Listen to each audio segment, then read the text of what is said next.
Hello guys, তোমরা কি একটা জিনিস জানো? মিতালি এখন খুব কুড়ে হয়ে গেছে। তো ফাইনালি লেদ কাটিয়ে একটা ভিডিও পোস্ট করেছি। তো এটা কার স্টুডিও তোমরা বলো?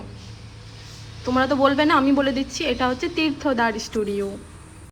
এটা ছিল তীর্থদার একটা ক্লাস ডেমনস্ট্রেশন।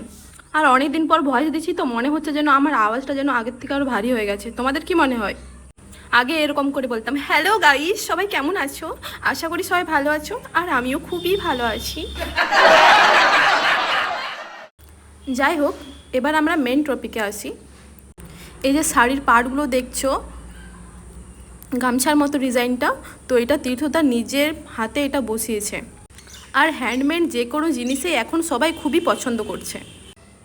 তারপর আমার মেকআপ ডান হয়ে গেছে, এবার হেয়ার স্টাইলের পালা। লুকটা তো ভালো ছিলই, তার মধ্যে 1.5টা থেকে 2টোর মধ্যে ফুল লুক কমপ্লিট হয়ে গেছে। এর থেকে বেশি ভালো একটা মডেলের কাছে কি হতে পারে? আওয়ার হ্যাপিনেস, আওয়ার কুল, আওয়ার ফ্যান্টাস্টিক গাইস। তারপর তারপর আবার কি, আমার ফুল লুক কমপ্লিট হয়ে গেছে, আর আমি এখানে বসে বসে ভিডিও নিচ্ছি। আর তোমরাও একটু লাইক কমেন্ট শেয়ার করে দিও। ওকে, বাই।